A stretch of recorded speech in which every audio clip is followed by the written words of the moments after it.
الحمد لله رب العالمين والعاقبة للمتقين ولا عدوان إلا على الظالمين وأشهد أن لا إله إلا الله وحده لا شريك له وأشهد أن نبينا محمدا عبده ورسوله سيد المرسلين وإمام المتقين وخاتم النبيين اللهم صل وسلم وزد وبارك عليه وعلى آله الطيبين الطاهرين وصحابته الغر الميامين والتابعين ومن تبعهم بإحسان إلى يوم الدين.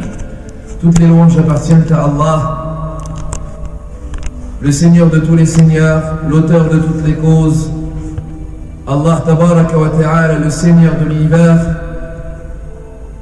le Dieu des premiers et des derniers, et certes la fin heureuse est réservée aux pieux et aux croyants, et il n'y aura de reproches et de blâmes que pour les injustes al-zalimin.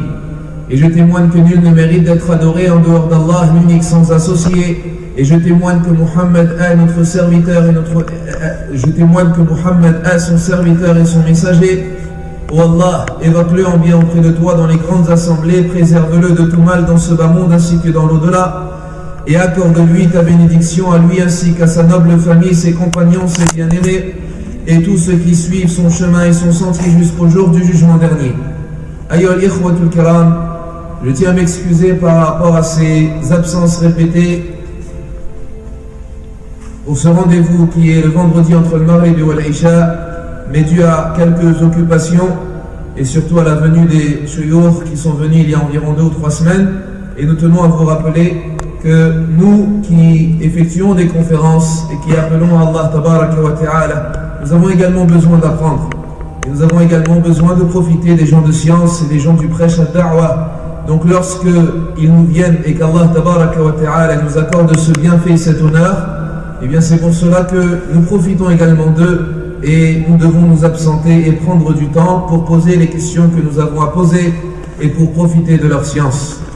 Mais nous sommes de retour bi fadlillahi tabaraka wa ta'ala afin de continuer et d'être réguliers dans notre prêche à Allah Jalla Jalal.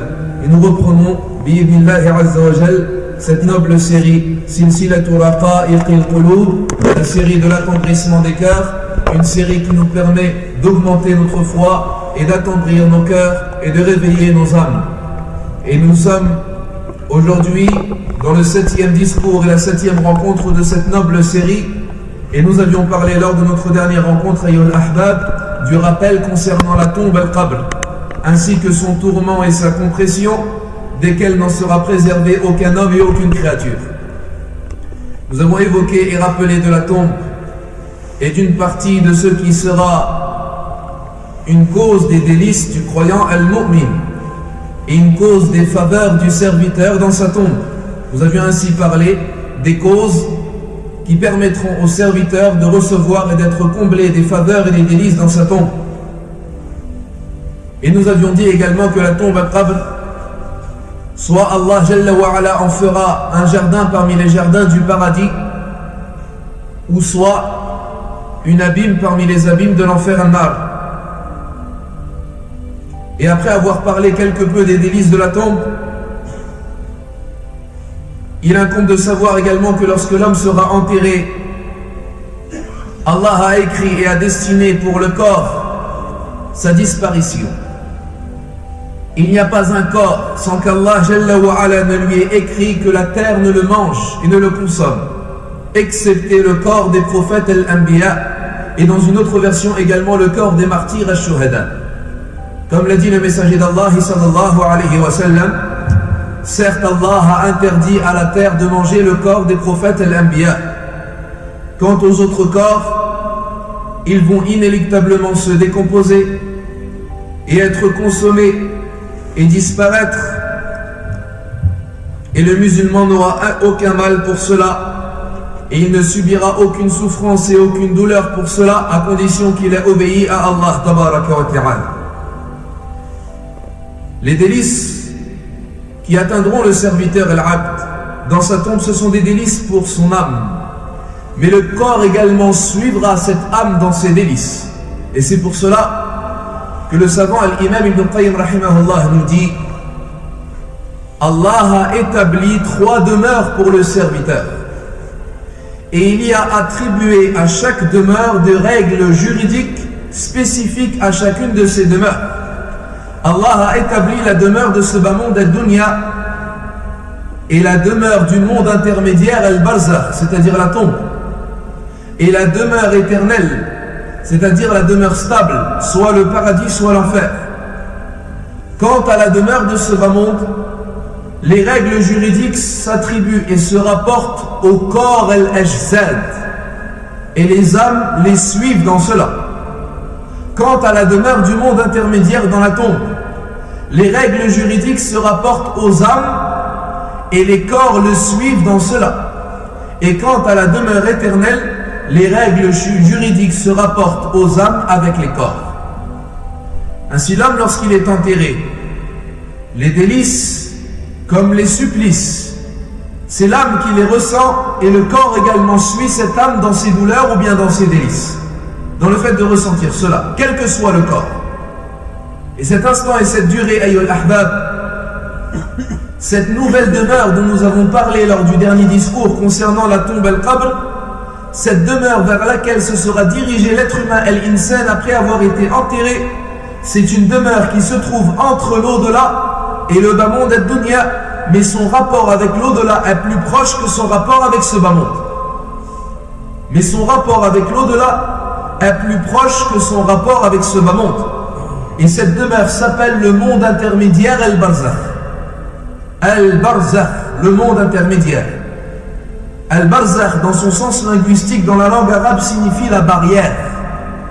Et c'est ce que l'on appelle le monde intermédiaire entre le bas monde ad-dunya et l'au-delà al-akhirah. Allah tabaraka wa ta'ala nous dit wa min wara'ihim barzakhun ila yawmi yub'athun. Et derrière eux cependant les attend un monde intermédiaire jusqu'au jour où ils seront ressuscités. Et le savant al-imam Ibn al-Qayyim rahimahullah tabaraka wa ta'ala nous dit tout délice ou châtiment dans cette demeure prend le nom de cette demeure. C'est-à-dire qu'on va parler alors de délices du monde intermédiaire, Na'im al-Barzakh, et de châtiment du monde intermédiaire, Adab al-Barzakh. Et les corps, al-Ajsad, les corps, même s'ils ont été décomposés, les corps, même s'ils ont été déchiquetés et qu'ils ont été consommés par la terre et par les vers, même si la terre les a mangés, eh bien il est obligatoire que ces corps ressentent quelque chose de cela. Soit du délice, soit du châtiment. Dans les deux recueils authentiques, dans le hadith, selon Abi Hurayrata radiyallahu anhu, le messager d'Allah sallallahu alayhi wa sallam nous raconte le récit d'un homme et il nous dit certes la crainte d'Allah s'est intensifiée dans le cœur d'un homme parmi les croyants anciens lorsque lui est arrivé la mort, lui vinrent ses enfants et alors il s'adressa à ses enfants et il leur dit ô mes enfants, lorsque je serai mort, brûlez-moi, puis rassemblez mes cendres et mettez une partie de mes cendres dans la terre et une partie de mes cendres dans la mer. Et si Allah est capable de me toucher ou de m'atteindre, eh bien il me châtiera d'un châtiment par lequel il n'a jamais châtié une personne de l'univers. Ainsi l'homme ici n'a pas ordonné à ses enfants de faire cela car il doutait de la capacité d'Allah. Non, mais il a ordonné à ses enfants de faire cela tellement il avait peur d'Allah Azza wa Jalla. Lorsque l'homme mourut, ses enfants firent ainsi. Ils le brûlèrent et ils rassemblèrent ses cendres et ils partirent poser une partie de ses cendres sur la terre et une partie de ses cendres sur la mer en un jour de vent violent, en un jour de fort vent. Puis Allah Jalla wa Ala ordonna à la terre de rassembler ce qu'elle possédait et il ordonna à la mer de rassembler ce qu'elle possédait, c'est-à-dire comme cendre. Puis Allah Jalla wa Ala dit kun, et l'individu fut debout devant lui tel qu'il était et Allah Jalla wa Ala lui dit alors qu'est-ce qui t'a poussé à faire cela, Ya Abdi, ô mon serviteur? Et alors il dit, ô Seigneur, c'est ma crainte envers toi, et tu es certes plus savant que moi. Et alors Allah Jalla wa Ala lui pardonna pour cela. Nous disons, tous ces membres, ces parties de son corps, qui se sont décomposées et qui ont été mangées, qui est-ce qui décide de leur sort? Qui est-ce qui décide de la situation du corps humain? Ce n'est autre qu'Allah tabaraka wa ta'ala. C'est lui qui est capable de toutes choses. C'est pour cela que le savant Ibn al-Qayyim rahimahullah nous dit même si le mort aura été accroché au sommet des arbres ou même s'il aura été touché par les vents, mais qu'il méritait le châtiment du monde intermédiaire dans sa tombe al-qabr, il sera touché par ce châtiment, selon ce qu'Allah lui décrétera, selon ce qu'Allah lui destinera. Même si ce mort se trouvait être dans le sommet des montagnes, ou bien dans un cercueil fermé et blindé, ou bien ce mort aurait été brûlé, ou bien dans n'importe quel état dans lequel on pourrait le mettre, ou on pourrait mettre un corps après la sortie de son âme, si Allah Jalla wa Ala a décrété que ce corps soit châtié, il sera châtié. Et de même, lorsqu'un croyant aurait été torturé, et le corps d'un croyant après sa mort aurait été brûlé ou mis dans le feu durant la période après sa mort, si on le voit, malgré le fait qu'on le voit en apparence souffrir, malgré le fait qu'on voit son corps en apparence souffrir ou être brûlé, si ce monothéiste et cet unificateur et ce croyant étaient parmi ceux qu'Allah a comblés par sa miséricorde et a pardonné, eh bien il sera comblé de faveurs et de délices dans le monde intermédiaire, malgré la situation de son corps dans la vie de ce bas monde ad-dunya. Et nous rappelons que les dimensions de ce bas monde ad-dunya sont différentes des dimensions de l'au-delà al-akhirah. Car tous les membres de ces créatures, c'est Allah Jalla wa Ala qui en détient le sort et qui en décide de leur situation.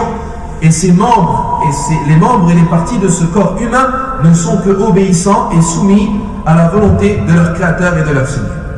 Ainsi, celui qui est mort brûlé, celui qui est mort noyé dans la profondeur des mers, celui qui est mort précipité et jeté d'une falaise, celui qui est mort mangé et dévoré par les prédateurs ou par les volatiles, s'il mérite malgré cela le châtiment d'Allah Azza wa Jalla dans sa tombe, il sera châtié obligatoirement. Allah lui fera goûter cela. Et s'il mérite également les délices du monde intermédiaire, Allah lui fera également goûter cela. Et comme nous disons, et cela est important de mettre cela dans son esprit et dans sa conscience, les dimensions de ce bas monde diffèrent des dimensions de l'au-delà al-akhirah. Et nous sommes, nous, une communauté qui croyons au monde invisible. Ainsi, ne dis pas, mais comment cela peut-il avoir lieu alors que l'on mangeait les prédateurs, alors que l'on dévorait les volatiles, alors qu'il est mort dans la profondeur des mers, alors qu'il est en cendres? Dis-toi, Allah Jalla wa Ala ala kulli shay'in qadir. Allah est capable de toutes choses. Et sache, ayyuha al-habib, après que l'on ait évoqué les causes des délices de la tombe al-qabr, qu'il y a également des causes qu'il incombe que tu connaisses. Ce sont des causes qu'il incombe que tu apprennes afin de t'en écarter des causes du châtiment de la tombe, asbab ou adab al-qabr. Car à la tombe, il y a des actions qui mèneront, wal'iyadu billah, à être châtiés dans cette tombe, qu'Allah nous en préserve.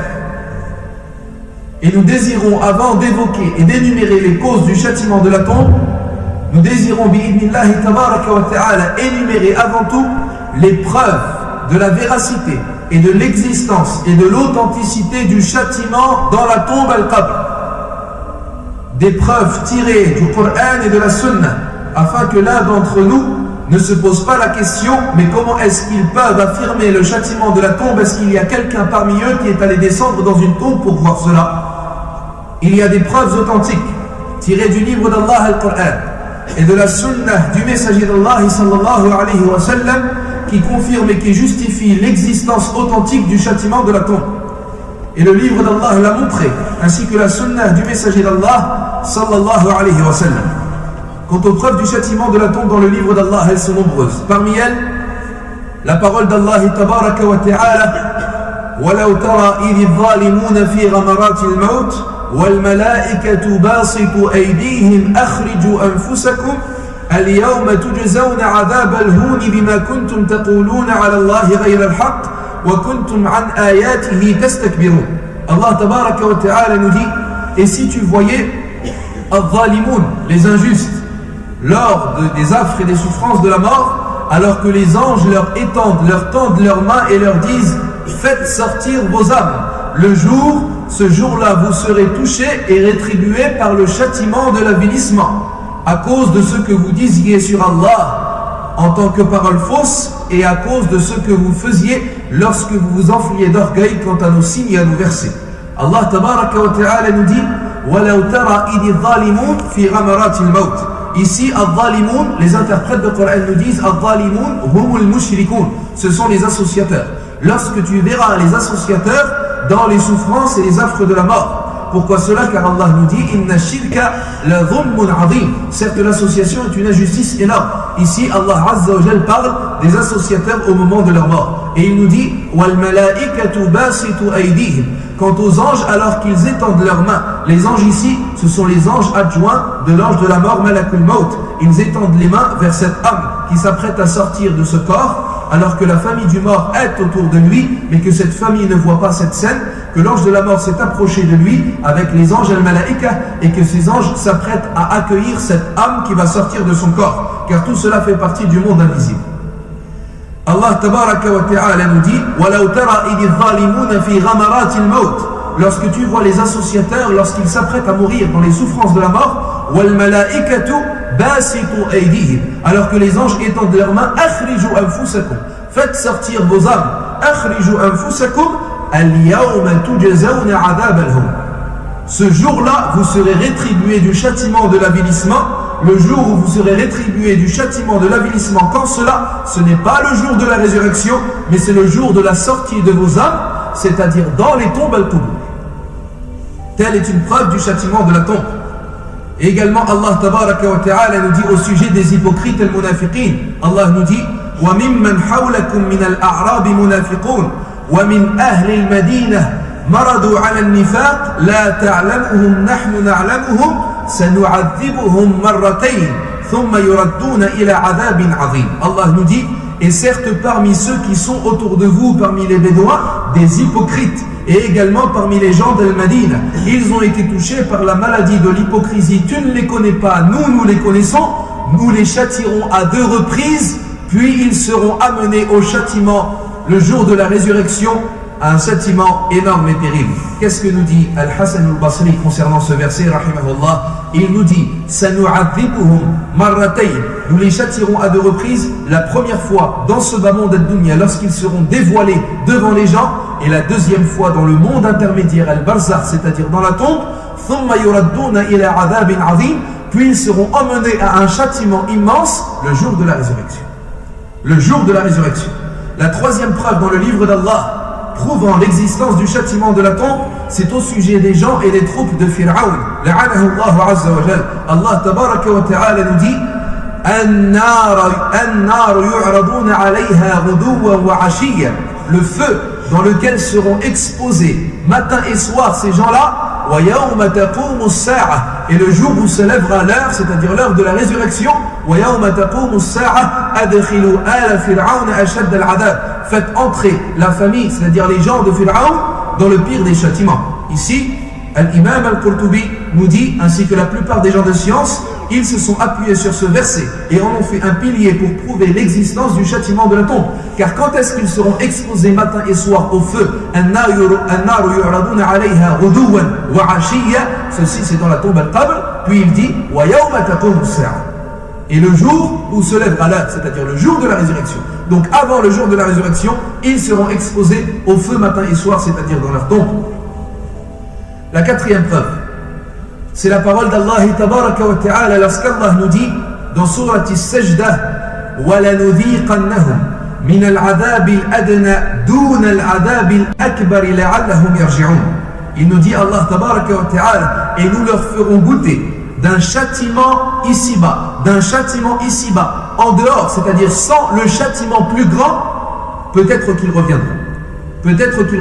Ibn Abbas radiyallahu anhuma nous dit Al-adabul adna, le châtiment d'ici-bas ici, huwa adabul qabr, c'est le châtiment de la tombe. Et ceci prouve de la grande science et de la grande compréhension de ce compagnon Ibn Abbas radiyallahu anhuma. Car quelqu'un peut se poser la question, mais Allah a dit وَلَنُذِيقَنَّهُمْ مِنَ الْعَذَابِ الْأَدْنَى دُونَ الْعَذَابِ الْأَكْبَرِ لَعَلَّهُمْ يَرْجِعُونَ. Et nous leur ferons goûter un châtiment d'ici-bas, en dehors, c'est-à-dire sans le châtiment encore plus grand, afin qu'ils reviennent. Mais ils ne reviendront pas lorsqu'ils seront dans leur tombe.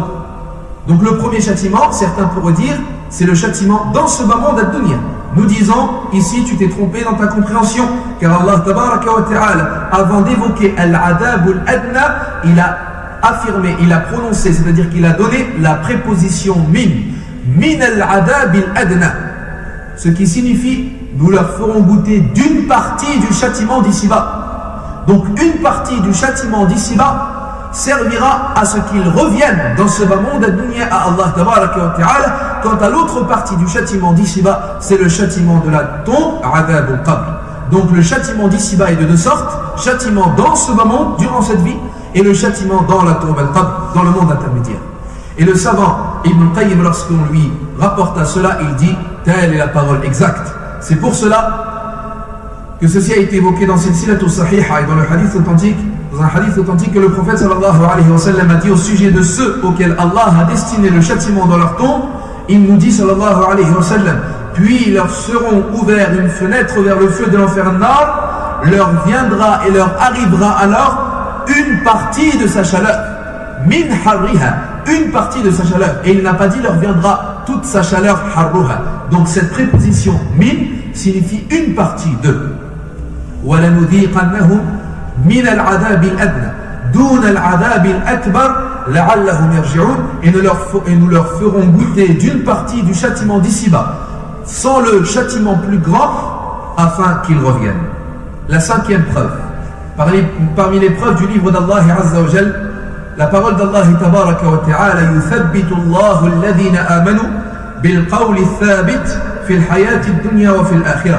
Allah tabaraka wa ta'ala nous dit: Allah raffermit les gens qui ont cru par la parole ferme dans la vie de ce bas monde ad-dunya et dans l'au-delà al-akhirah. وَيُضِلُّ اللَّهُ الظَّالِمِينَ وَيَفْعَلُ اللَّهُ مَا يَشَاءُ. Tandis qu'Allah égare les injustes et Allah fait ce qu'il veut. L'imam al-Bukhari nous rapporte dans son recueil authentique selon Al-Bara ibn Azib radiyallahu anhu, il dit: le messager d'Allah sallallahu alayhi wa sallam a dit concernant ce verset: nazalat fi adab al-qabr. Ce verset a été révélé concernant le châtiment de la tombe. La sixième preuve parmi les preuves du Coran justifiant l'existence du châtiment de la tombe, la parole d'Allah Azza wa Jal: وَمَنْ أَعْرَضَ عَنْ ذِكْرِي وَمَنْ أَعْرَضَ عَنْ ذِكْرِي فَإِنَّ لَهُ مَعِيشَةً ضَنْكًا. Quant à celui qui se sera détourné de mon rappel, il aura une vie pleine de difficultés et pleine de gêne. Le messager d'Allah sallallahu alayhi wa sallam nous dit: Al-ma'ishatu dank, al-ma'ishatu dank, la vie pleine de difficultés, hiya adab al-qabr, c'est le châtiment de la tombe. Et le hadith est rapporté par l'imam al-Hakim dans son Mustadrak selon les conditions de l'imam Muslim, et rapporté également par l'imam al-Dahabi.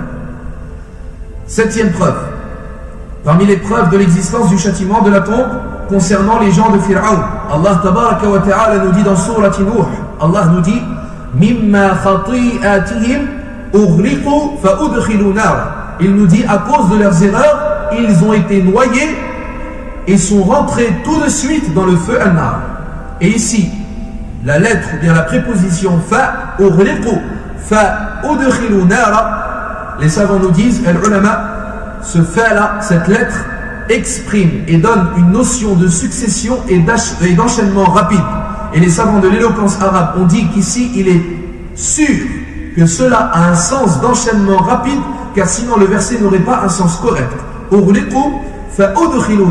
Ils ont été noyés et rentrés tout de suite dans le feu an-nar. Donc s'ils ont été brûlés et entrés dans le feu an-nar tout de suite, c'est-à-dire dans leur tombe al-qabr.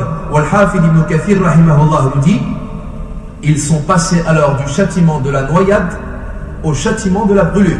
Ils sont passés directement du châtiment par l'eau al-ma au châtiment par le feu an-nar.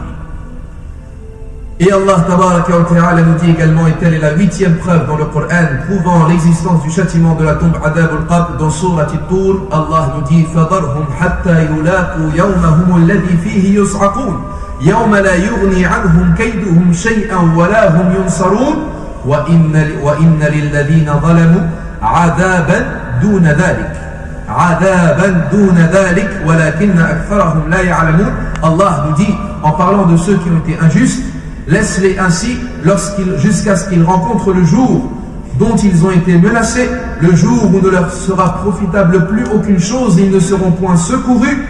Ce jour-là, les gens qui ont été injustes seront touchés par un châtiment en dehors de celui-ci.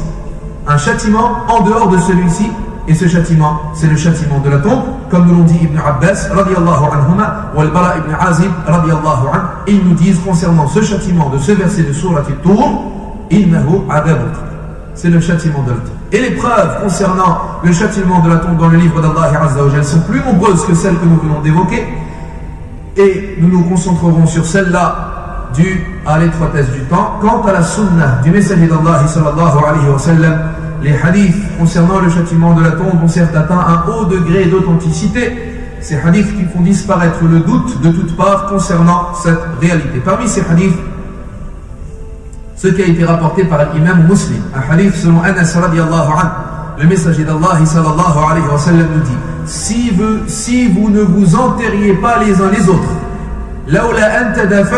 si vous ne vous enterriez pas les uns les autres, j'aurais demandé et invoqué Allah qu'il vous fasse entendre le châtiment de la tombe que moi j'entends. Si vous ne vous enterriez pas les uns les autres, j'aurais invoqué Allah qu'il vous fasse entendre le châtiment de la tombe que moi j'entends. Et dans le recueil authentique également de l'imam Muslim, un hadith selon Zayd ibn Thabit radiallahu anhu, il dit: le messager d'Allah sallallahu alayhi wa sallam était un jour sur sa chamelle et il rentra dans un jardin parmi les jardins de l'Ansar. Sa chamelle alors pencha jusqu'à ce qu'il faillit y tomber, jusqu'à ce qu'il faillit en tomber, alors qu'elle était passée devant des tombes 4, 5 ou 6, comme l'a été rapporté. Alors qu'elle était passée devant des tombes 4, 5 ou 6. Le prophète sallallahu alayhi wa sallam demanda alors au sujet de ceux qui habitaient dans ces tombes al-Qubur, on lui dit: ce sont des tombes d'associateurs. Ce sont des tombes d'associateurs. Et alors il dit sallallahu alayhi wa sallam: quand est-ce qu'ils sont morts? Et alors on lui dit: ils sont morts durant le lever du soleil, ya Rasulallah. Et alors il répondit sallallahu alayhi wa sallam: certes, cette communauté sera éprouvée dans les tombes al-Qubur, et Allah fait entendre aux bestiaux, le châtiment de la tombe, adab al-qabr. Puis il dit alayhi salatu wassalam: et si vous ne vous enterriez pas les uns les autres, j'aurais invoqué Allah qu'il vous fasse entendre le châtiment de la tombe. J'aurais invoqué Allah qu'il vous fasse entendre le châtiment de la tombe. Et également dans le hadith, il dit sallallahu alayhi wa sallam à ses compagnons un jour: cherchez refuge auprès d'Allah contre le châtiment du feu an-nar. Ils dirent: nous cherchons refuge auprès d'Allah contre le châtiment du feu an-nar. Puis il dit alayhi salatu wassalam: et cherchez refuge auprès d'Allah contre le châtiment de la tombe al-qabr. Ils dirent: et nous cherchons refuge auprès d'Allah contre le châtiment de la tombe al-qabr. Et les preuves concernant le châtiment de la tombe tirées de la sunna authentique sont plus nombreuses que cela, mais nous nous concentrerons sur ces deux preuves à cause du manque de temps. Et certes, a prouvé le châtiment de la tombe également le hadith selon Samurah ibn Jundub radiallahu anhu, al-hadith al-tawil, le long hadith que nous allons évoquer en détail, rapporté par l'imam al-Bukhari, également un hadith selon Aïcha, un hadith selon Ibn Umar et d'autres hadiths. Et les savants de Ahl Sunnah wal Jama'a se sont rassemblés et sont unanimes, et il y a un consensus des savants quant à l'existence et à la réalité du châtiment de la tombe également. Nous pouvons passer maintenant à Ayyul Ahbab, au fait d'énumérer et d'évoquer et de rappeler les causes du châtiment de la tombe. Quelles sont les actions qui seront malheureusement des causes pour que le serviteur mérite d'être châtié dans sa tombe? Wal-'iyadhu billah. Le châtiment de la tombe a des causes. Il est causé par des actions qu'il incombe que tu connaisses, ya Abdallah, afin que tu t'en écartes, afin que tu les évites, afin que tu ne les commettes pas. Et la réponse à cette question, comme l'a dit le savant al-Imam Ibn al-Qayyim, peut être une réponse de façon générale et une réponse de façon détaillée. Quant à la réponse de façon générale, nous disons: Allah tabaraka wa ta'ala ne châtira pas, et telle est la réponse de l'imam Ibn al-Qayyim, Allah ne châtira pas une âme qu'il l'a aimée, qu'il l'a connue, qui s'est soumise à son ordre, qui s'est écartée de son interdiction, une âme qui aura habité dans un corps qui l'aura obéi, Jalla Jalaluh. Mais le châtiment de la tombe et celui de l'au-delà, c'est le résultat de la colère d'Allah et de son courroux sur le serviteur. Tout individu qui aura encouru la colère et le courroux d'Allah tabaraka wa ta'ala dans la vie de ce bas monde ad-dunya méritera le châtiment du monde intermédiaire al-barzakh en fonction de la colère d'Allah sur lui. En fonction de la colère d'Allah sur lui. Quiconque ainsi croit à cela et quiconque traite de mensonge cela. Quant à la réponse détaillée que nous donnons et que a donné l'imam Ibn al-Qayyim rahimahullah concernant le châtiment et les causes du châtiment de la tombe, il nous dit rahimahullah: les causes du châtiment de la tombe concerne tout ce qui aura été commis comme désobéissance et comme péché par l'œil et par l'oreille et par la bouche et par la langue et par la main et par le sexe et par le ventre et par le pied et par tout membre parmi les membres du corps humain.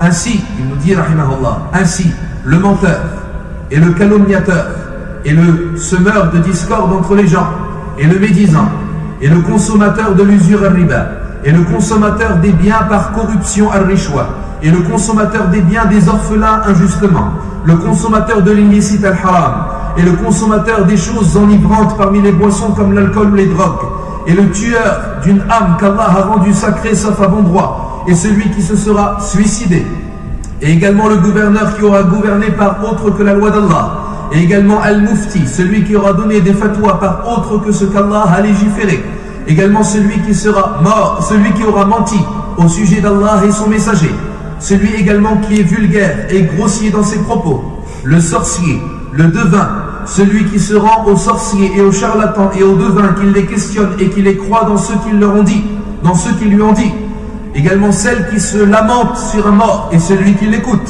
les chanteurs et ceux qui écoutent les chanteurs et les chansons qui ne satisfont pas Allah Jalla wa Ala ni son messager sallallahu alayhi wa sallam, celui également qui donne l'usure al-riba, celui qui la consomme, celui qui écrit le pacte et les deux témoins, celui qui retarde sa prière à la fin de son temps, celui qui refuse également de s'acquitter de l'aumône obligatoire al-zakat, celui qui n'accomplit pas le pèlerinage al-hajj alors qu'il en a les moyens, celui qui coupe et qui rompt son jeûne du mois de Ramadan sans excuse légiférée et religieuse, le désobéissant à ses parents, celui qui rompt et qui coupe ses liens de parenté, le voleur, celui qui a pris également du butin sans permission d'un imam, celui qui nuit aux gens avec sa parole, celui qui nuit aux gens avec ses actions. Et tout ceci a été énuméré par Imam Ibn Qayyim. Tous ces gens-là seront atteints et mériteront le châtiment de la tombe s'ils ne se sont pas repentis à Allah tabaraka wa ta'ala en fonction de la gravité de leurs crimes, en fonction de la gravité de leurs péchés et de leur désobéissance. Et ceci a été évoqué par Imam Ibn Qayyim. Et nous allons nous arrêter sur les hadiths qui justifient les causes du châtiment de la tombe de façon détaillée. Al-Imam Ibn al-Qayyim rahimahullah nous dit, et comme la plupart des gens commettent ce que nous venons d'énumérer, eh bien sachez que la plupart des gens seront châtiés dans leur tombe. Comme la plupart des gens commettent les péchés que nous venons d'évoquer, eh bien cela signifie que la plupart des gens mériteront ou méritent, sont châtiés ou seront châtiés dans leur tombe al-Qubur. Ainsi l'apparence de ces tombes lorsque nous rentrons dans un cimetière, l'apparence des tombes al-Qubur, ce n'est que de la terre turab et tranquillité et sérénité, mais l'intérieur de ces tombes ne sont que des cris et des regrets et des châtiments. L'extérieur de ces tombes, ce sont des pierres construites, mais l'intérieur de ces tombes, ce sont des regrets et des remords. L'apparence de ces tombes, ce sont des pierres et du sable, et l'intérieur de ces tombes est en réalité des regrets, des tourments, des châtiments, des souffrances et des douleurs. Et Allah, qu'Allah nous en préserve. Voilà pour toi, ya Abdallah, des causes rattachées à leurs preuves authentiques d'une façon détaillée qui causeront aux serviteurs le châtiment dans ce temps. Alors prête ton cœur et ton écoute quant à ce que nous allons dire, car ceci est très important que tu connaisses ces causes afin que tu t'en écartes et que tu sois préservé pour cela par Allah tabaraka wa ta'ala. La première cause, parmi les causes du châtiment de la tombe, min asbabi adab al-qabr, Ash-shirku billah, l'association à Allah. C'est la cause principale. C'est la première des causes. C'est le plus grand des péchés et le plus dangereux d'entre eux. Ash-shirku billah, l'association à Allah Azza wa Jal, est la preuve que l'association à Allah est une cause parmi les causes du châtiment de la tombe. Le verset d'Allah que nous avons évoqué précédemment durant la conférence. وَلَوْ تَرَى إِذِ الظَّالِمُونَ فِي غَمَرَاتِ الْمَوْتِ وَالْمَلَائِكَةُ بَاسِطُو أَيْدِيهِمْ أَخْرِجُوا أَنفُسَكُمْ الْيَوْمَ تُجْزَوْنَ عَذَابَ الْهُونِ. Et si tu voyais Al-Zalimoun, et les savants nous disent Al-Zalimoun ici ce sont Al-Mushrikoun, et si tu voyais les associateurs durant les souffrances et l'agonie de la mort, alors que viennent à eux les anges Al-Malaïka tendant leurs mains faites sortir vos âmes le jour où vous serez touchés par le châtiment de l'avilissement. Le jour où vous serez touchés par le châtiment de l'avilissement, c'est-à-dire le châtiment de la tombe. Ainsi, celui qui aura associé à Allah et qui ne se sera pas repenti à Allah tabaraka wa ta'ala avant de mourir, il sera touché et atteint par le châtiment de la tombe. Et également, Allah Jalla wa Ala nous dit à propos des gens de Pharaon, ceux qui ont adoré Pharaon en dehors d'Allah tabaraka wa ta'ala. Et il nous dit le feu auquel ils seront exposés les gens de Pharaon matin et soir. Donc ils seront châtiés dans leur tombe pour avoir associé à Allah tabaraka wa ta'ala. La deuxième cause, parmi les causes du châtiment de la tombe, an-nifaq, l'hypocrisie. Comme nous l'avons évoqué précédemment, la parole d'Allah tabaraka wa ta'ala, wa mimman hawlakum min al-a'rabi munafiqun wa min ahli al-madinati maradu ala al-nifaq. Quant à ceux qui sont autour de vous, il y en a qui sont hypocrites. Et il y en a qui ont été touchés par la maladie de l'hypocrisie. C'est Allah tabaraka wa ta'ala qui nous le dit. Puis il nous dit à la suite de ce verset, sanu'adhibuhum marratayn. Nous les châtirons à 2 reprises, et nous avons dit qu'une des 2 reprises, c'est le châtiment de la tombe, adab al-qabr. Et ceci a été dit également par le prophète sallallahu alayhi wa sallam dans un hadith rapporté dans Silsilatus Sahiha. Il a informé que l'hypocrite sera châtié dans sa tombe. Que l'hypocrite sera châtié dans sa tombe. Et c'est pour cela qu'il a dit dans le hadith sallallahu alayhi wa sallam, quant à celui qui est hypocrite, il sera questionné dans sa tombe et il dira, alors j'ai entendu les gens dire ceci et cela, je ne sais pas, la adri, concernant les questions de la tombe. Et alors les 2 anges lui diront, nous savions que tu ne savais pas. Puis on ordonnera à la terre et on lui dira, renferme-toi sur lui. Elle se renfermera sur lui jusqu'à ce que ses côtes s'entrecroisent, puis on lui montrera sa place en enfer et on lui dira, telle est ta place jusqu'à ce qu'Allah te ressuscitera. Tel est le sort de qui? De l'hypocrite al-munafiq. Donc, ashirku billah, l'association à Allah, wa nifaq, et l'hypocrisie. Et l'hypocrite, c'est celui qui aura fait apparaître l'islam devant les gens en extérieur, mais il aura caché dans son intérieur et dans son cœur al-kufr, la mécréance, wal-ilhad et l'athéisme, le fait qu'il ne croyait pas en Allah. La troisième cause, parmi les causes du châtiment de la tombe, min asbabi adab al-qabr, ce qui a été rapporté dans le long hadith, ce long hadith sur lequel nous allons rester bi'idnillahi azza wa jal un certain nombre de temps durant cette conférence. C'est un hadith connu, c'est le hadith rapporté selon Samura ibn Jundub radiyallahu anhu, un hadith long dans lequel le messager d'Allah sallallahu alayhi wa sallam a évoqué de nombreuses scènes illustrant le châtiment de la tombe, le adab al-qabr. Alors prête avec attention ton cœur et ton écoute. Ce sont des scènes, wal'iyadu billah, qu'Allah nous en préserve, effrayantes, qui représentent comment est-ce que les gens seront châtiés dans leur tombe. Hadith du messager d'Allah sallallahu alayhi wa sallam. La troisième cause, parmi les causes du châtiment de la tombe, le mensonge. Le mensonge, al-kadhib. Dans le hadith selon Samura radiyallahu anhu, as-sadiq al-masduq alladhi la yantiqu 'anil hawa. Le véridique dans ses propos, celui qui ne prononce rien sous l'effet de la passion. Le prophète sallallahu alayhi wa sallam nous dit, nous sommes partis. Et écoutez bien avec attention. Nous sommes partis et nous avons alors trouvé un homme allongé sur sa nuque. Un homme allongé sur sa nuque. Et c'est alors qu'un homme se trouvait debout devant lui. Il se rapprocha alors d'une de ses 2 extrémités de sa bouche. Et il attrapa une des 2 extrémités de sa bouche par une pince de fer al-hadid. Il attrapa avec cette pince l'extrémité de sa bouche et il arracha alors son extrémité jusqu'à arriver à sa nuque.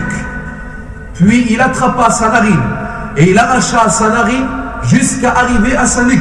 Puis il attrapa son œil et il arrache son œil jusqu'à arriver à sa nuque.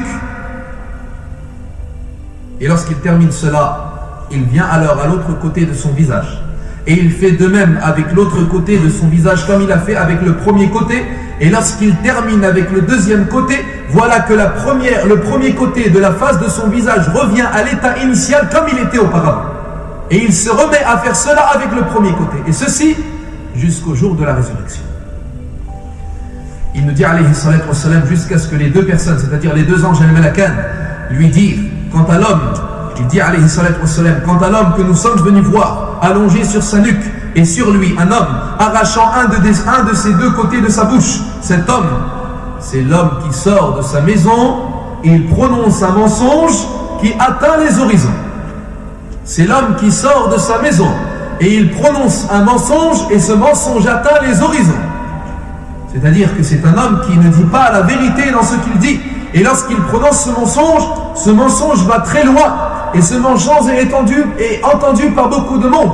Et atteint les horizons al-afaq. Tout le monde l'entend. Nous disons, ceci est un avertissement pour qui?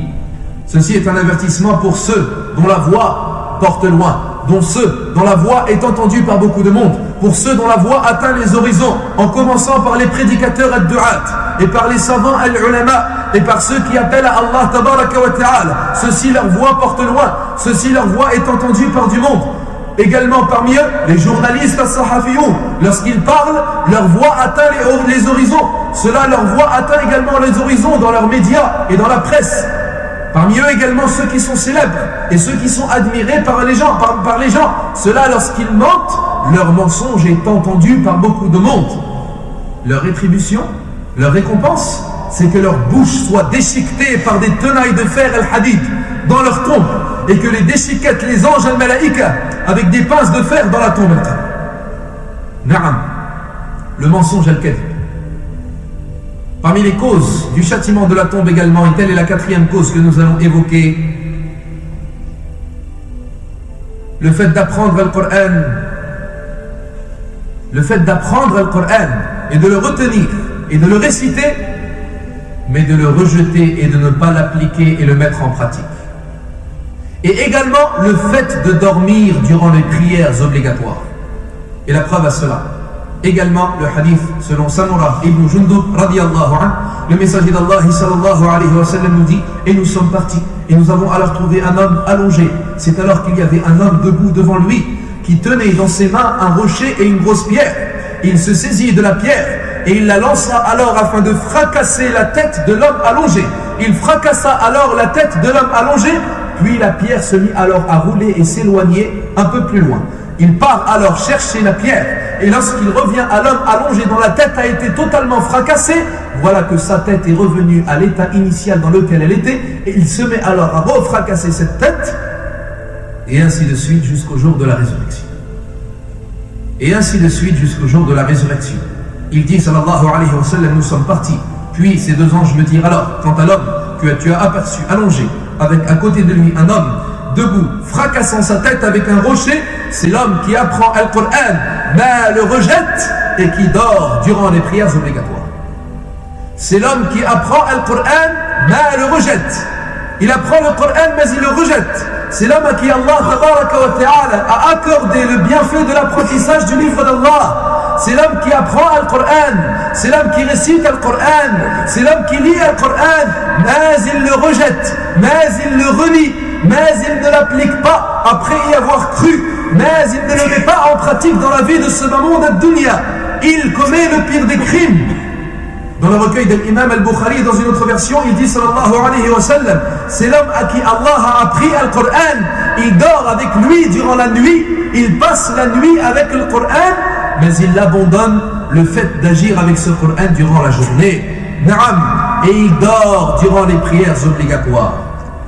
Et lorsque le Coran aura été la plus noble des choses de ce monde ad-dunya, car c'est la parole d'Allah tabaraka wa ta'ala, la parole d'Allah, le Seigneur de l'univers, lorsqu'il aura délaissé et lorsqu'il aura abandonné le Coran, la meilleure et la plus noble des choses de ce monde ad-dunya, al-jaza'u min jinsil amal, la récompense est proportionnelle à l'œuvre effectuée, il sera châtié. Celui qui aura délaissé le Coran, celui qui aura délaissé la pratique de la meilleure des choses et de la plus noble des choses de ce monde ad-dunya, il sera châtié et il souffrira au niveau de la plus noble partie de son corps, son visage et sa tête.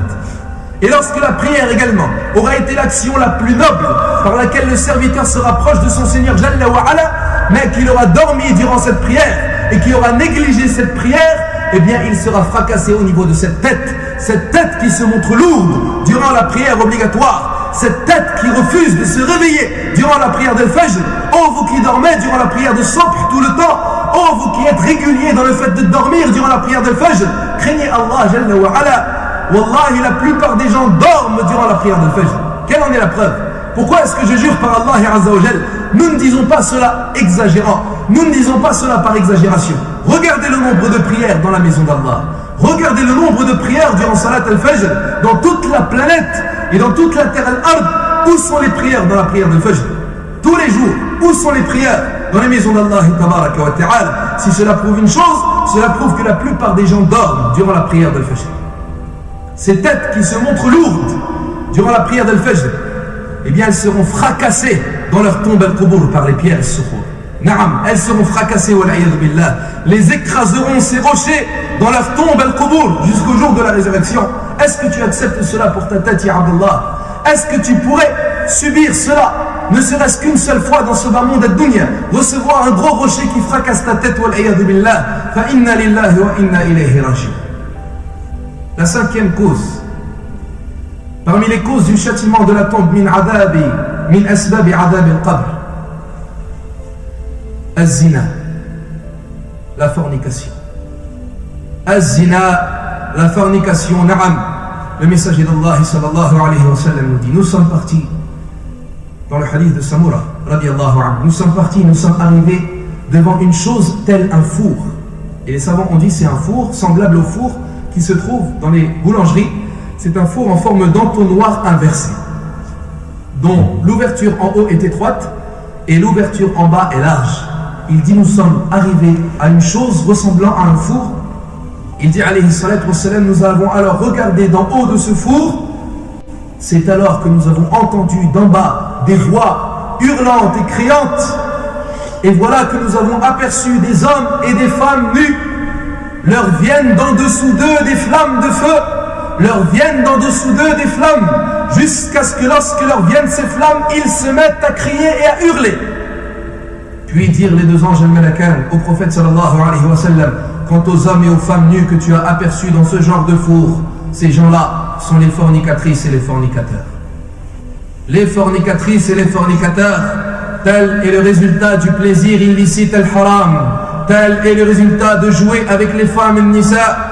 Telle est la punition de celui qui se sera distrait et qui aura joui de son sexe illicite, d'être châtié dans ce genre de four. Al-Hafid ibn Hajar rahimahullah nous dit, ils sont nus car ils n'ont pas eu honte d'Allah Azza wa Jal, et ils ont fait cela discrètement. Ils vont être punis alors afin d'être en étant affichés et dévoilés devant les gens. Quant aux flammes qui viennent d'en dessous d'eux, lorsqu'elles arrivent, ils se mettent à crier et à hurler. Ils se font châtier des flammes qui viennent en dessous d'eux, car ils ont désobéi à Allah avec leurs membres inférieurs, c'est-à-dire avec leur sexe et avec leurs jambes. La sixième cause, parmi les causes du châtiment de la tombe, min asbabi adab al-qabr, aklu riba, la consommation de l'usure riba. Dans le même hadith, le messager d'Allah sallallahu alayhi wa sallam nous dit, nous sommes partis, nous sommes arrivés au niveau d'un fleuve tel du sang. Allah, un fleuve tel du sang, wal'iyadu billah. C'est le prophète sallallahu alayhi wa sallam qui parle, ya akhi, un fleuve tel du sang rouge. Et voilà que nous apercevons un homme en train de nager dans ce fleuve et un autre homme sur la rive opposée du fleuve l'attendant et en réunit un grand nombre de pierres. Lorsque l'homme se dirige et s'approche de lui et nage ce qu'il nage jusqu'à arriver à la rive du fleuve, cet homme-là ouvre sa bouche alors. Et voilà que l'autre homme qui se trouve sur la rive lui lance une pierre. Et alors il se met à avaler cette pierre et il revient au milieu du fleuve. Puis il se remet à nager ce qu'il a nagé et ainsi de suite. Et il reçoit la pierre et il l'avale, et ceci jusqu'au jour de la résurrection. Et il dit, sallallahu alayhi wa sallam, me dire alors ces deux anges, quant à l'homme que tu as aperçu en train de nager dans ce fleuve, un fleuve de sang, et qui recevait et avalait des pierres, cet homme n'est autre que le consommateur de l'usure. Akilu riba, le consommateur de l'usure, le consommateur des intérêts bancaires, le consommateur des intérêts bancaires. Il nage dans un fleuve de sang dans sa tombe. Ya ibadallah, dans un fleuve de sang. Il nage dans les ruisseaux de sang et il avale des pierres, wal-iyadu billah, en récompense d'avoir mangé et avalé les intérêts bancaires et l'usure riba. Et comme l'a dit le prophète sallallahu alayhi wa sallam, qu'Allah maudisse le consommateur de l'usure et celui qui le donne et celui qui écrit le pacte usuraire et les deux témoins. Et ce hadith est rapporté par Muslim selon Jabir, et dans une autre version il dit hum sawa, ils sont tous égaux, c'est-à-dire qu'ils sont égaux dans le péché et dans la punition. Telle est une autre cause également parmi les causes du châtiment de la tombe.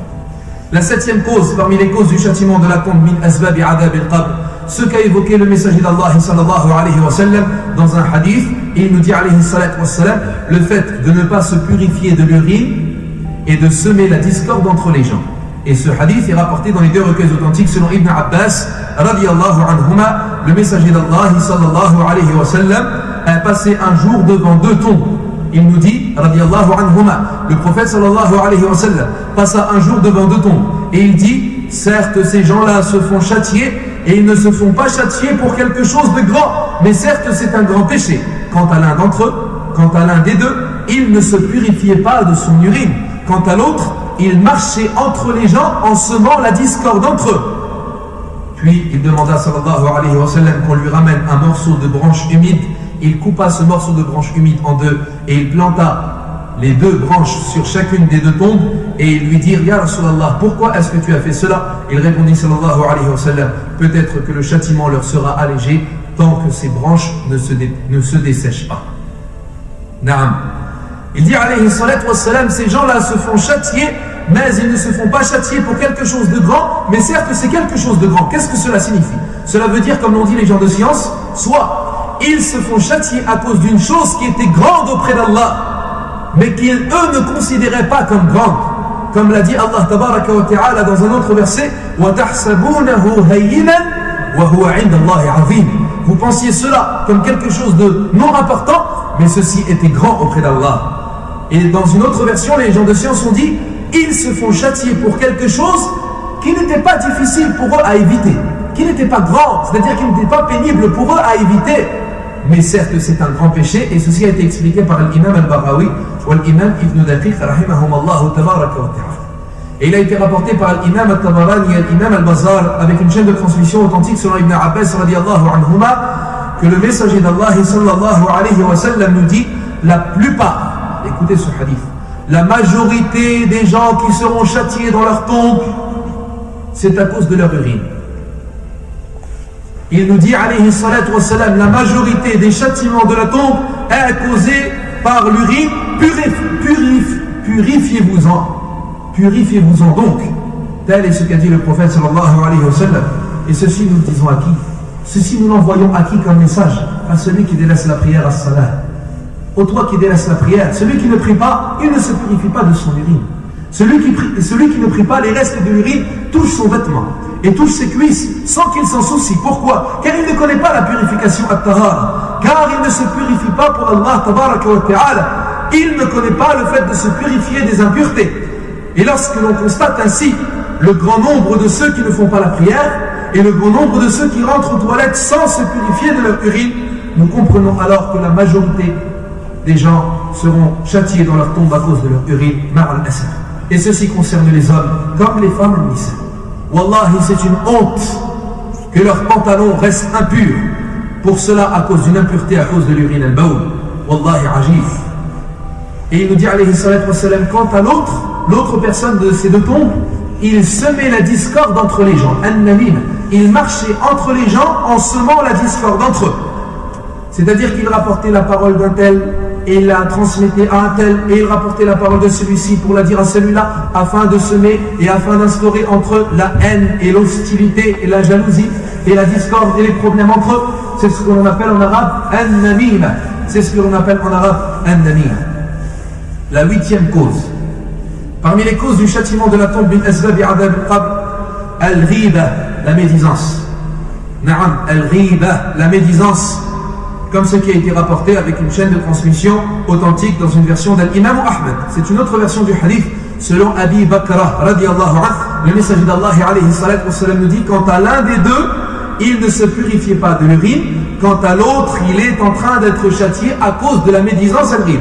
Celui qui parle sur les gens, celui qui médit sur les gens. Et il nous dit alayhi salatu wa salam également lorsqu'il est passé lors de sa nuit d'Al-Mi'raj, la nuit de l'ascension, lorsqu'il est monté vers les cieux, as-samawat, Il dit, j'ai aperçu alors des gens ayant des ongles de cuivre, se griffant leur poitrine et leur visage. Et lorsqu'il questionna à leur sujet, on lui dit, ceux-là sont ceux qui mangent la chair des gens. Ceux-là sont ceux qui mangent la chair des gens. Et le hadith est rapporté authentiquement par Ahl Sunan selon Anas radiallahu anhu. Al-Ghiba, la médisance. Alors à ceux qui touchent l'honneur des gens, à ceux qui parlent sur les gens, à ceux qui médisent et qui parlent dans le dos des gens, à ceux qui déchirent la chair des croyants al-mu'minin, et en particulier qui déchirent la chair des prêcheurs al-du'at et des savants al-ulama. Cela, leur chair est encore plus dangereuse et leur viande et leur chair est encore plus sacrée auprès d'Allah tabaraka wa ta'ala. Nous leur envoyons ces preuves. Na'am, ces preuves qui prouvent que la médisance est une des causes du châtiment de la tombe. Min asbabi adhab al-qabr. Al-Ghiba, qu'est-ce que cela signifie? Le prophète sallallahu alayhi wa sallam interrogea un jour ses compagnons et leur dit, Atadruna mal ghiba, savez-vous ce qu'est la médisance? Et ils lui dirent alors, Allahu wa rasuluhu a'lam, Allah et son messager sont plus savants. Et alors il dit sallallahu alayhi wa sallam, c'est le fait de parler sur ton frère en son absence d'une chose qu'il détesterait entendre. Le fait de parler sur ton frère en son absence d'une chose qu'il détesterait entendre. Et lorsque ils lui demandèrent, les compagnons au prophète sallallahu alayhi wa sallam, si ce que nous disons sur lui est vrai, est-ce que nous avons commis la médisance? Et alors il dit sallallahu alayhi wa sallam, si ce que vous dites sur lui est vrai, vous avez médit. Et si ce que vous dites sur lui est faux, vous avez calomnié. Ibn Sa'd nous rapporte dans son recueil At-Tabaqat avec une chaîne de transmission bonne selon Maïmouna radiyallahu anha. Le messager d'Allah sallallahu alayhi wa sallam lui dit, Ya Maïmouna, le pire des châtiments de la tombe est causé par la médisance et l'urine. Par la médisance et l'urine. Qu'Allah nous en préserve, Allah. La 9e cause, parmi les causes du châtiment de la tombe, le fait de laisser traîner son vêtement par orgueil. Le fait de laisser traîner son vêtement par orgueil. C'est-à-dire de laisser traîner le vêtement en dessous des chevilles par orgueil. Et ceci a été rapporté par l'imam al-Bukhari dans son recueil authentique selon Abdullah ibn Umar radiyallahu anhuma. Le messager d'Allah sallallahu alayhi wa sallam nous dit, un homme ne laisse pas traîner son vêtement par orgueil et en se vantant sans que la terre ne l'engloutisse. Sans que la terre ne l'engloutisse. Ou bien il dit alayhi salatu wa salam, un homme a laissé un jour traîner son vêtement par orgueil en se vantant et la terre l'a alors englouti. Il est resté dans cet état et il se faisait projeter d'un des côtés de la terre à l'autre jusqu'au jour de la résurrection. C'est-à-dire qu'il tombait, la terre l'a avalé, l'a englouti, elle s'est ouverte et elle s'est refermée sur lui. Et les savants nous disent, il tombait alors et il se faisait projeter d'un des côtés de la terre à l'autre, et ceci jusqu'au jour de la résurrection. Jusqu'au jour de la résurrection. La 10e cause, parmi les causes du châtiment de la tombe, le fait de nuire aux gens par sa langue. D'utiliser ta langue, et lorsque tu parles et lorsque tu prononces des propos, tu fais souffrir et tu nuis les gens al-nas.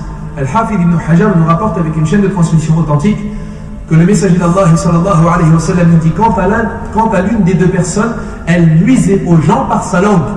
Qu'est-ce que cela veut dire? En mentant à leur sujet, en les insultant, en les maudissant, en se moquant d'eux, en les prenant en dérision, en les méprisant, toutes sortes de nuisances que tu peux faire avec ta langue sur les gens, c'est une cause pour toi d'être châtié dans ta tombe. La 11e cause, parmi les causes du châtiment de la tombe, min asbab adab al-qabr, le fait de faire souffrir les animaux. Le fait de faire souffrir les animaux. Al-Imam Muslim nous rapporte dans son recueil authentique selon Jabir radiyallahu anhu.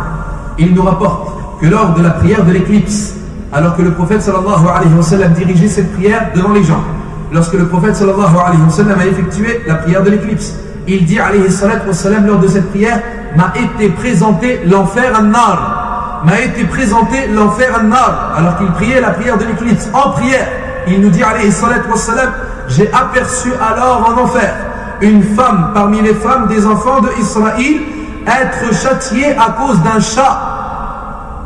Être châtiée à cause d'un chat femelle qu'elle n'a pas nourri et qu'elle n'a pas laissé manger de ceux qui sortaient de la terre Torah. Celui qui fait souffrir les animaux, celui qui fait souffrir les bestiaux, celui qui n'est pas miséricordieux envers les animaux, Allah Jalla wa Ala ne lui fera pas miséricorde. car Allah ne fait pas miséricorde à celui qui fait souffrir les animaux. Nous disons alors, si celui qui fait souffrir les animaux reçoit ce châtiment de la part d'Allah tabaraka wa ta'ala, et l'imam al-Bayhaqi a utilisé ce hadith pour prouver l'existence du châtiment de la tombe adab al-qabr. Si celui qui fait souffrir les animaux reçoit ce châtiment de la part d'Allah tabaraka wa ta'ala, alors qu'en est-il de celui qui fait souffrir al-insan?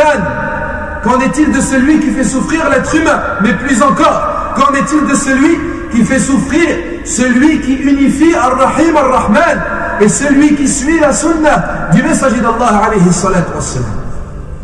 Le fait de faire souffrir, le fait de faire torturer et de châtier d'un châtiment un animal uniquement suffit pour encourir la colère d'Allah tabaraka wa ta'ala et pour mériter le châtiment dans la tombe. Alors qu'en est-il pour l'unificateur al-Muwahhid? Qu'en est-il pour celui qui fait torturer un homme? Qu'en est-il pour celui qui fait souffrir un unificateur? Qu'en est-il pour celui qui fait souffrir un croyant mu'min? Qu'en est-il de son sort? Et comme l'a dit le prophète sallallahu alayhi wa sallam, celui qui se fera le plus châtier le jour de la résurrection, c'est celui qui fait souffrir la création d'Allah. C'est celui qui fait souffrir la création d'Allah, et le hadith est authentique, qu'Allah les châtie dans ce monde et dans l'au-delà, ceux qui font souffrir les croyants al-mu'minoun dans l'Orient et dans l'Occident de la terre. La 12e cause, parmi les causes du châtiment de la tombe adab al-qabr, le fait de voler du butin. De voler du butin, c'est celui qui aura combattu fi sabilillahi azza wa jal et qui aura osé prendre une chose du butin sans demander ou en avoir la permission du gouverneur ou d'un imam. Il prend cette chose avant que le partage du butin ne soit effectué, avant que l'on lui donne la permission. Et la preuve, ce qui a été rapporté authentiquement dans les deux recueils, Al-Imam al-Bukhari wa Muslim, c'est le hadith rapportant l'histoire de l'homme à la cape ou l'homme à la couverture. On dit de lui, comme les compagnons l'ont dit, Hani Allah al-Jannah, félicitations à lui, il a le paradis al-Jannah. Et alors lorsqu'il entendit cela, le messager d'Allah sallallahu alayhi wa sallam dit, La walladhi nafsi biyadih, non, par celui qui détient mon âme dans sa main, certes la cape ou bien la couverture dont il s'est emparé du butin est en train de lui allumer un feu jusqu'au jour de la résurrection. Est en train de lui allumer un feu jusqu'au jour de la résurrection. La 13e cause, parmi les causes du châtiment de la tombe, min asbabi adab al-qabr, la lamentation sur le mort. Le fait de se lamenter sur le mort. Dans les deux recueils authentiques, Al-Bukhari wa Muslim, selon Abdullah ibn Umar radiyallahu anhuma, le messager d'Allah sallallahu alayhi wa sallam nous dit, le mort se fait châtier. Le mort se fait châtier à cause des pleurs des siens sur lui, à cause des pleurs de ses proches sur lui. Lorsque tu te lamentes sur un mort, lorsque tu exagères et que tu cries et que tu hurles et que tu hausses ta voix et que tu te plains lors de la mort d'un de tes proches, sache que ce mort se fait châtier à cause de ta lamentation sur lui. Telle est une cause du châtiment de la tombe adab al-qabr. Quand est-ce l'Aïcha? La 14e cause, parmi les causes du châtiment de la tombe min asbabi adab al-qabr, le fait de rompre le jeûne du mois de Ramadan et de manger au milieu de la journée sans aucune excuse religieuse ou légiférée, sans aucune excuse valable. Et écoutez ce hadith qui fait trembler les cœurs al-qulub, qui fait vibrer les peaux al-julud et qui fait peur wallah d'Allah tabaraka wa ta'ala. Al-Imam ibn Khuzaymah ou Al-Imam ibn Hibban nous rapporte un hadith dont la chaîne de transmission a été authentifiée par Shaykh al-Albani, un hadith selon Abi Umamah al-Bahili radiyallahu anhu. Le messager d'Allah sallallahu alayhi wa sallam nous dit, alors que je dormais, me sont venus deux hommes, c'est-à-dire deux anges, me sont venus deux hommes, ils m'ont pris et ils m'ont dit, intaliq, pars. Je suis parti alors avec eux, nous sommes arrivés au pied d'une montagne, et ils me dirent alors monte. Je dis alors, je ne supporterai pas. Et ils dirent alors, nous allons te le faciliter. Il dit sallallahu alayhi wa sallam, nous sommes montés alors ensemble jusqu'à arriver au haut de la montagne. J'ai entendu alors des voix horribles, hurlantes et criantes. On me dit que c'était les gens de l'enfer, Ahlun Nar. Puis, il dit alayhi salatu wassalam, et écoutez avec attention, puis nous sommes passés par un peuple et par des gens accrochés par leur tendon d'Achille. Vous voyez le tendon d'Achille au niveau de la cheville? Nous avons vu des gens accrochés par leur tendon d'Achille et suspendus, l'extrémité de leur bouche déchiquetée faisant couler du sang. Je m'écriai alors et je dis: qui sont-ils? Qui sont ces gens? Et alors ils me dirent: ceux-là sont ceux qui ont rompu et coupé leur jeûne alors qu'ils n'avaient pas le droit de le rompre.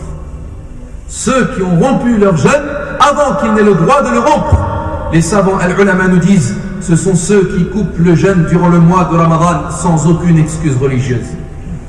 Envoyez ce message à ceux qui mangent pendant Ramadan, à ceux qui prétendent s'adapter au temps et à l'époque, à ceux qui n'arrivent pas à jeûner le mois de Ramadan à cause du fait de fumer la cigarette ou à cause de leur passion ou de leur plaisir. Ce sont ceux qui ont rompu leur jeûne durant Ramadan sans aucune excuse religieuse. Ils sont accrochés et suspendus par leur tendon d'Achille et l'extrémité de leur bouche est déchiquetée par des pinces de fer de l'au-delà al-akhira faisant couler du sang. La 15e cause, parmi les causes du châtiment de la tombe, min asbabi adab al-qabr, dans le même hadith, le hadith selon également Abi Umama al-Bahili radiyallahu anhu, le fait que la mère, le fait que la mère prive son enfant de son lait. Prive son enfant de son lait. Na'am, min asbabi adab al-qabr. Parmi les causes du châtiment de la tombe. Beaucoup de musulmanes, qu'Allah les guide, ont été séduites par l'apparence des non-musulmanes, ou bien ont été influencées par la façon d'agir des non-musulmanes dans l'exagération de la considération de leur corps et de leur beauté. Et tu remarques alors beaucoup d'entre elles refuser d'allaiter leurs enfants, priver leurs enfants de leur lait, prétendant que l'allaitement amoche leur poitrine, prétendant que l'allaitement fait partir la beauté de leur poitrine et fait partir la beauté de la poitrine de la femme al-mar'a. Cette musulmane a oublié la parole d'Allah Jalla wa Ala: وَالْوَالِدَاتْ يُرْضِعْنَ أَوْلَادَهُنَّ حَوْلَيْنِ كَامِلَيْنِ لِمَنْ أَرَادَ أَنْ يُتِمَّ الرَّضَاعَةَ. Tandis que les mères, elles allaitent leurs enfants pendant la durée de 2 ans pour celui qui veut terminer et parfaire l'allaitement. Et ceci est un ordre de la part d'Allah sous forme d'information. Car Allah Jalla wa Ala, quelquefois, il va donner un ordre sous forme d'une information. Et cet ordre est encore plus fort lorsqu'il dit: les mamans et les mères allaitent leurs enfants durant une durée de 2 ans pour celle qui veut terminer l'allaitement. Il ne dit même pas: allaitez vos enfants durant 2 ans. Non, elles allaitent. C'est comme cela que les mères doivent se comporter. C'est un ordre de la part d'Allah Azza wa Jal. Un ordre de la part d'Allah Tabaraka wa Ta'ala. Cette mère prive son enfant de la meilleure, de la plus bonne, de la plus consistante, de la plus riche des nourritures que peut avoir son enfant à cet âge. Elle le prive pour conserver la beauté de sa poitrine. Le résultat de cela, elle sera châtiée dans sa tombe. Naam, elle sera châtiée dans sa tombe. Dans le hadith, selon Abi Umama al-Bahili, le messager d'Allah sallallahu alayhi wa sallam me dit: j'ai vu des femmes, j'ai aperçu des femmes al-Nisa se faire mordre les seins par des serpents femelles. Se faire mordre les seins par des serpents femelles. Et certes, les serpents femelles, Allah Jalla wa Ala sait lui seul à quoi elles ressemblent. Ces serpents de l'au-delà al-akhira, ils ne sont pas comparables aux serpents de ce bas monde et tout. Et il dit: j'ai demandé à leur sujet. J'ai demandé à leur sujet. Et on me dit, ce sont des femmes qui ont privé leurs enfants de leur lait. Ce sont des femmes qui ont privé leurs enfants de leur lait. La 16e cause, parmi les causes du châtiment de la tombe, min asbabi adab al-qabr, wa as'alu Allah azza wa jal an yahfadhani wa iyyakum min hadha ad-dhanb wa min hadhihi al-khatira, le fait d'ordonner aux gens le bien et de s'oublier soi-même. Le fait d'ordonner le convenable et de ne pas l'accomplir, et d'interdire le blâmable et de le commettre. Allah tabaraka wa ta'ala nous dit: أَتَأْمُرُونَ النَّاسَ بِالْبِرِّ وَتَنْسَوْنَ أَنفُسَكُمْ وَأَنْتُمْ تَتْلُونَ الْكِتَابَ أَفَلَا تَعْقِلُونَ. Ordonnez-vous aux gens de commettre et d'accomplir le bien, alors que vous vous oubliez vous-même et vous récitez le livre. Ne raisonnez-vous donc pas? Et Allah tabaraka wa ta'ala nous dit également: Ya ayyuhalladhina amanu lima taquluna ma la taf'alun. Ô vous les gens, ô vous ceux qui croyez, pourquoi est-ce que vous dites ce que vous ne faites pas? C'est une chose abominable qu'Allah déteste que de dire ce que vous ne faites pas. Et la preuve dans la sunna, c'est dans un hadith rapporté dans Silsilatu Sahiha, selon Ibn Mas'ud radiallahu anhu, le messager d'Allah sallallahu alayhi wa sallam nous dit: j'ai aperçu la nuit de mon ascension des hommes se faire châtier au niveau de leurs lèvres. Des hommes se faire châtier au niveau de leurs lèvres. Je dis alors, qui sont-ils? On me répondit: ce sont les prêcheurs de ta communauté. Allah fadna, Allah stolna ya Rab. Ce sont les prêcheurs de ta communauté. Ils ordonnent aux gens le bien, mais ils s'oublient eux-mêmes tandis qu'ils récitent le livre Al-Kitab. Ne réfléchissent-ils donc pas? Et dans une autre version, on lui dit: ce sont les prêcheurs de ta communauté. Ils ont appris Al-Qur'an, mais ils ne le mettaient pas en pratique. Allahul Musta'an. Allahul Musta'an. Qu'Allah fasse que l'on soit parmi ceux qui appliquent ce qu'ils disent, qui ordonnent le convenable et qui l'accomplissent, et qui interdisent le blâmable et qu'ils en sont préservés. La 17e cause, et la dernière que nous allons évoquer aujourd'hui, c'est une cause parmi les causes du châtiment de la tombe, min asbabi adab al-qabr, as-saliqa, le vol, as-saliqa. Et ceci est rapporté dans le hadith, selon Jabir radiallahu anhu, un hadith que nous avons déjà évoqué, le hadith de la prière de l'éclipse. Lorsque le prophète sallallahu alayhi wa sallam a effectué et accompli la prière de l'éclipse, et qu'il nous dit que lui a été présenté et exposé devant lui l'enfer an-nar. Et il dit sallallahu alayhi wa sallam, lors de cette prière, j'ai aperçu alors sahib al-mihjan, l'homme au bâton crochu, l'homme au bâton qui à l'extrémité de ce bâton avait un crochet. Qu'est-ce qu'il faisait cet homme? Cet homme, il marchait au milieu des pèlerins, au milieu d'Al-Hajij, au milieu de ceux qui effectuaient le pèlerinage Al-Hajj. Il marchait au milieu des pèlerins et il faisait traîner son bâton crochu, son bâton qui avait un crochet à cette extrémité. Lorsque ce bâton accrochait un des biens d'un des pèlerins, que ce soit de l'argent, que ce soit un vêtement, que ce soit n'importe quelle chose, lorsque ce bâton accrochait ce bien-là, si le pèlerin s'en rendait compte, il disait: mon bâton a accroché ce bien sans que je m'en rende compte, et il la lui rendait. Mais lorsqu'il ne s'en rendait pas compte, il récupérait alors ce bien. Il volait. Il dit sallallahu alayhi wa sallam: j'ai aperçu cet homme sahib al-mihjan en enfer an-nar, en train de traîner ses intestins dans le feu an-nar. Les savants nous disent: ceci est une preuve que le vol à saliqa est une cause parmi les châtiments de la tombe, parmi les causes du châtiment de la tombe, même si le volé est un non-musulman. Al-Muslim, le musulman, comme l'a dit le prophète sallallahu alayhi wa sallam, est celui qui préserve les gens an-nas par sa parole et ses mains. Par sa parole et ses mains. Al-Muslim a des mains pures.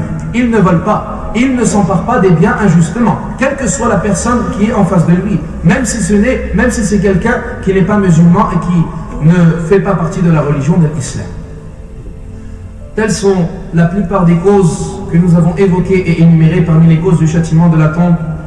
نسأل الله تبارك وتعالى أن يرزقنا الإخلاص والصواب في القول والعمل وأن ينعم علينا في قبورنا وأن ينور لنا في قبورنا وأن يوسع مدخلنا وأن يكرم نزلنا إنه ولي ذلك والقادر عليه. Je demande à Allah tabaraka wa ta'ala qu'il nous préserve du châtiment de la tombe et qu'il fasse que l'on soit comblé de faveurs et de délices dans nos tombes, qu'il inonde de lumière ces tombes et qu'il élargisse ces tombes afin qu'elles soient pour nous un jardin parmi les jardins du paradis et qu'il fasse qu'elles ne soient pas pour nous une abîme parmi les abîmes de l'enfer.